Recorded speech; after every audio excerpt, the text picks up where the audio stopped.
Assalaamu alaykum warahmatullaahi wabarakaatu. Ilmaan Oromoo warri carraa lubbuun jiraachuu argattan hundi keessan nageenyi Rabbii bakka jirtanitti simbira haa jiraatu. Viidiyoo mata dureen sigigii jireenyaa jedhu kan seenaa jireenyaa qopheesse hamma dhumaa erga daawwatte booda hiriyaa keetiif sheer goota. Sababni isaa nama namummaan itti dhagamu kan obboleessa keenyaaf gumaata godhu biraan ga'uun kee ni abdatama. Maqaan isaa Obsaa Ahmaddiin jedhama. Miidiyaalee hawaasaa irratti nama beekamaa fi barsiisaa yuutuubaraa teeknooloojii barsiisuun hawaasa isaa tajaajiluuf Obsaa Teeknoo jedhee yuutuubii banee saba isaa tajaajilaa turuun isaa ni yaadatama. Akkuma ilma Oromoo carraa jireenya biyya abbaa isaanii jiraachuu hanqatanitti dargaggoo Obsaanis daa'imummaa isaatiin jireenya maatii fi biyya irraa fagaatanii jiraataniif saaxilamee Su'uudii Arabiyaa jiraachaa ture.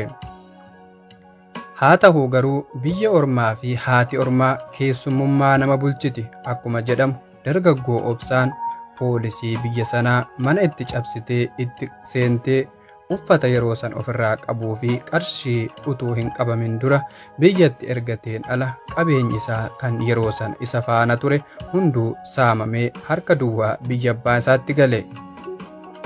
Jireenyi biyyaa immoo akka itti dhiisee biraa deeme sana utuu hin taane hunduu faallaa tahee isa eege. Jireenyi akka tabbaatti dura dhaabbatee fiigee irraan qaari'uuf takkaa ciisee hin bulle. Dadhabe jedhee harka maratee hin teenye. Abdii kutatee sodaatee hin hifanne. Carraan jireenyaa xaarii fi ifaajidhaan namaaf hin darbu. Utuu xaariidhaan namaaf darba ta'ee artistoota Oromoo fi qabsaa'ota Oromoo warra umriin isaanii guutuu xaaranii hardhaa gabuu bulaniif darba ture. Carraan dargaggoo Obsaa mudates kanaan addaa miti. Qeerroo Obsaanis hamma guyyaa of wallaalutti saba irraa dhalate gargaaruuf takka boodatti hin jenne. Ragaan gaafa artisti Hacaaluun wareegamu baay'ee reebamee ji'oota mana hidhaa keessatti hadhaa jireenya lafaa dhandhamee ture. Utuu kanaan jiru qeerroo Obsaan dhiyeenya kana jiruun addunyaa nama hin teessiftu. Ulaa hojii argatee jimaa gogaa gara biyya alaa lafa Oromoon itti baqattee jiraattu biraan ga'uuf carraa hojii uummatee hojii eegalee jedha warri itti dhiyeenyaan beeku. Jireenya addunyaa garuu akka itti yaadanii ka'anii miti. Hattuu fi gantuu waan guutameef qabeenyi baay'een waan jimaa san irratti duraa afan faajje'e tahee mul'ate. Tarii wantoonni baay'een jiraachuu mala. Dhalli namaa carraa jireenyaa keessatti waan baay'ee mudata waan ta'e Obsaan sababa kana irraa ka'uun fayyaan kan Rabbiitii aqliin isaa jijjiiramuun abdii hegeree isaa dukkaneessite.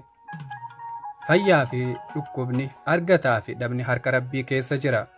Haa ta'uu garuu waan hedduu onnee nama cabsu Obsaan sammuun isaa dhukkubsatee haala hamaa keessa kan jiru yoo ta'u yeroo ammaa Harargee Baroodaatti argama. Obboleessa keenya Obsaaf lafa jirtanitti akka amantaa keessanitti du'aayi godhaafin dhaamsa obbolummaa isin bira kaayyachuun barbaada. Rabbii gaditti akka sabaatti wal qabna. Qabeenyaa fi fayyaanis tanuma obboleessi keenya dhabee kana yoo ta'u waan qabnu irraa harka itti hiixachuun gahee saba kanaati. Warra dhukkubsatee Rabbi nuuf haa fayyisu, warra hidhame Rabbi nuuf haa hiikuu, warra fayyaa qabu Rabbi fayyaa keessan isiniif haa dhiisu. Lafa jirtanitti nagaataa ulfaadhaa.